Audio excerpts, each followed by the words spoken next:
Près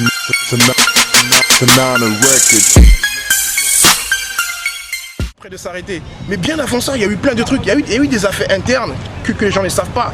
Quand McFlames était revenu dans l'émission, dans mon émission, qu'est-ce qui s'est passé? McFlames disait comme quoi il connaissait personne. J'ai dit ouais, McFlames, ouais, tu connais pas, on parlait de Pee-Wee. McFlames disait non, je connais Pee-Wee, je ne le connais pas. Et toute la LSS écoutait mon émission ce jour-là. Et qu'est-ce qui s'est passé quand toute la LSS écoutait l'émission? McFlames a dit comme quoi il dédicaçait Terrique Overdose. À la fin de l'émission, ça c'est un gros scoop. Ça, ce sont des trucs internes que personne n'a jamais écouté. Suivez mon regard. Quand on a terminé l'émission à 19h, qu'est-ce qui s'est passé? Qu'est-ce qui s'est passé réellement? Qu'est-ce qui s'est passé réellement? Ce jour-là, il était 19h, on a terminé l'émission. McFlames et moi, on était devant la voiture, on discutait. On voit Terrique Overdose venir en disant que ouais, Mike, tu m'as insulté dans l'émission de Wisdom. J'ai fait ah bon? J'ai fait non, c'est pas ça et tout. J'ai fait non, Mike, il t'a pas insulté. Moi, je voulais pas de bagarre en fait. Et il y avait McFlames qui était là, il dit bon, donc Terrique, si je comprends bien, tu quittes la LSS pour venir ici pour te battre avec moi parce qu'il y a plus lui qui t'a ordonné de te battre avec moi, c'est ça? Non mais c'est quoi ces problèmes et tout là, là. Et moi je me mettais entre les deux quoi. J'ai dit non Terrique, non, McFlames n'est pas comme ça et tout, il a dit. Ensuite il y a Terrique Overdose, j'ai dit Terrique, c'est quoi ces blèmes? Il y a McFlames, lui, tu sais, il s'énervait, il y a Terrique aussi qui s'énervait. Et ça, on a tous ceux qui sont là, même nos ennemis et tout. Justement, parlant des ennemis, il y a eu beaucoup d'histoires dans le rap game congolais et tout. D'accord, c'est quoi l'histoire avec Mike Flame? Ouais, en fait, Mike Flame, là, il a dit des choses qui n'étaient pas vraies. Je l'ai appelé en pleine interview pour qu'il me dise pourquoi est-ce qu'il a dit ça, il était incapable de répondre. Pour le moment, je m'en tiens comme ça. La gaffe. Non mais les internautes ont envie de savoir quoi, sérieux. Ouais bon, les internautes ont envie de savoir, mais tu sais, si Mike Flame a une rancœur contre moi, ça fait ses affaires, moi c'est pas mon problème, tu vois. Mais là, parler mal de moi, les gars avec qui je traîne, là c'est la chose que j'accuse.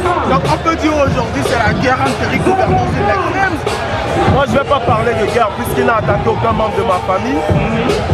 Mais s'il continue, là ça ne sera pas une guerre, ça sera comment dire, un gros vacarme, tu vois ce que je veux dire. Surtout pas de violence dans le rap game de pêche, je dis toujours pas de violence, c'est violence. Terrique qui dit ouais Mike, quand toi tu es sorti star, c'est bien d'aider tes petits frères d'en bas quoi. Ça sert à rien de descendre tes petits frères. Et ce jour-là, il voulait se battre. Si moi j'étais pas là, sur la tête de ma maman, je pense que ce jour-là, il y aura un gros problème. Tu vois là, ouais, il y aura vraiment de la grosse bagarre ce jour-là quoi.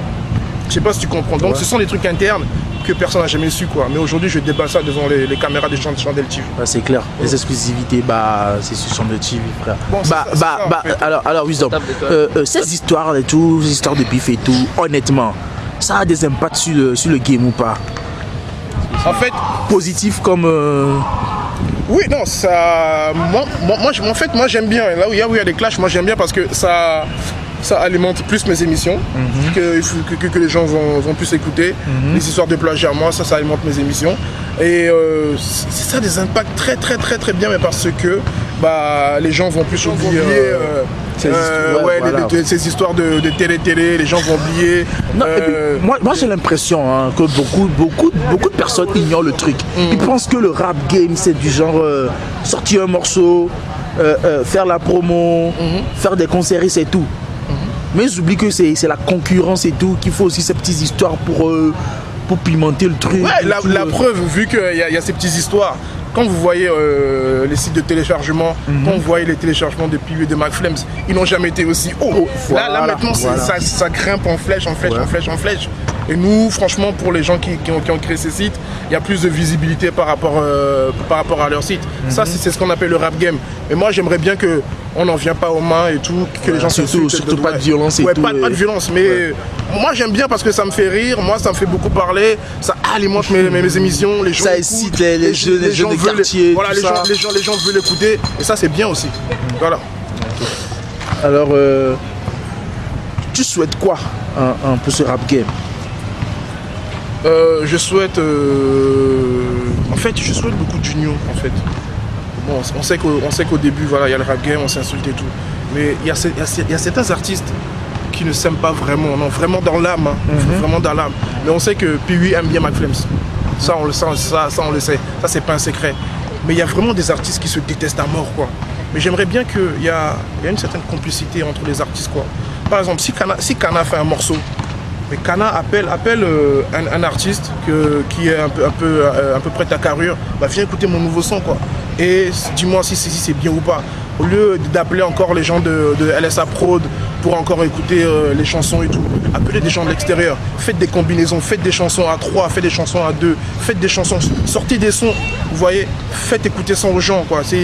Moi je souhaite l'union, tu sais l'union qu'il y a entre le secteur A, l'union qu'il y a entre Booba et Lino, l'union qu'il y a entre ces artistes-là, je sais pas si tu comprends. Quand tu vois les clips de Kerry James, le tout nouveau là, en feat avec Youssoupha et Lino, quand tu le vois, il y a plus d'une cinquantaine d'artistes dedans. Est-ce qu'au Togo on peut faire des trucs comme ça? Ça je pense pas, parce qu'il y en a qui ne voudront pas venir, parce qu'il y en a qui dira que ouais mon manager ne veut pas ma maison de production. Mais les gars, vous êtes en chien, vous n'avez pas de maison de production. Maintenant arrêtez de dire que ouais mon manager ne veut pas. Non mais arrêtez les gars. C'est votre frère. C'est votre frère. Il faut qu'on s'entraide entre nous pour que la musique aille bien. Voilà. Et c'est pareil pour les animateurs, hein. Vous aimez pas, vous parlez mal de Wisdom, moi j'entends, on me dit tout, mais moi je vous regarde. Moi je vous regarde parce que des fois je me dis, s'il parle de moi, c'est que je suis bon. Vous voyez ou pas? Il y en a qui disent, ouais Wisdom il se croit où avec ses exclusivités? Il croit qu'il y a que lui qui balance ses exclusivités. Il n'y a que moi qui les balance à part moi. Bah attendez, il faut pas se voir la face. Si les artistes viennent vers moi, c'est que je suis bon, c'est que je fais un bon taf. C'est que ma radio, elle est la radio officielle de 228. Je rappelle que tu étais réputé à choper les artistes en direct et tout. La dernière fois, il s'est passé un truc. Tu as eu Piri en direct et il t'a raccroché au direct. C'est vrai ou ouais, c'est vrai parce que c'était irrespectueux de la part de Piri parce que j'avais appelé McFlems par rapport à l'histoire du plagiat. Quand j'ai appelé McFlems par rapport à l'histoire du plagiat, il n'y a pas de problème. Je ne sais pas si tu comprends. McFlems se défendait. Maintenant, il y a une balance gauche et droite. Tu vois? Quand McFlems s'est expliqué, bah, c'est évident que j'appelle Pui pour qu'il s'explique. Comme ça, il y aura un équilibre. Je ne sais pas si tu comprends. J'appelle Pui, je coupe le micro, j'appelle Pui, je dis Pui, je te rappelle dans quelques minutes. Tu vois? Et quand les minutes se sont passées, quand j'ai fini de jouer son son, j'ai appelé Pui en direct. J'ai fait allô Pui, oui, c'est Wisdom, tu es en direct sur Métropolis. Pui me dit ouais. Je sais pas comment moi je comprends le mot professionnalisme. Avant d'appeler un artiste en direct sur une radio, on l'appelle, on le prévient d'avance. Et tous les chroniqueurs, que ça soit Armel, que ça soit Zeus, que ça soit Charlie, que ça soit Diane, que ça soit Paula, on a tous dit mais non mais puis on t'a appelé avant, tu vois. Et quand on discutait, puis me raccroche au nez. Moi je trouve que c'est pas tellement bien de la part de Mr Pui parce que c'est un bonhomme que je respecte énormément. Et ce qui m'a fait ce jour-là, ça m'a fait tellement mal. Moi, j'ai mis Pui en avant sur ma radio plus que n'importe quel artiste. Je sais pas si tu comprends. Je jouais Pui au moins 10 fois par jour avant qu'il fasse nuit. Tu vois, je sais pas si tu comprends. Et si aujourd'hui les gens connaissent Pui, tu sais, il a fait un boulot Pui. Mais quand tu fais un boulot, tu sais, il faut une promotion d'enfer et tout. Et moi, j'ai fait cette promo. J'ai fait une promo de bâtard, quoi. Et les gens, ils ont commencé à faire la jalousie par rapport à Mr Pui et tout. La preuve, quand Pui a fait des chansons, il m'a dédicacé 2 fois dans ses chansons. Je sais pas si tu comprends, il m'a dédicacé 2 fois. Et ça prouve qu'il y a un travail qui a été fait. Maintenant, quand Pui me dit, il me raccroche au nez devant des milliers d'auditeurs parce que Maxi Joss est très très bien écouté, là ça m'a fait mal. Ça c'est pas bien. Donc on peut dire au jour d'aujourd'hui, est-ce que il y a un truc entre Wisdom et Pui où c'est déjà passé? Non, il n'y a rien. Il y a son manager Oz qui m'a appelé, on s'est expliqué. Il y a Pui lui-même, il m'a appelé pour s'excuser. Et non, il n'y a rien.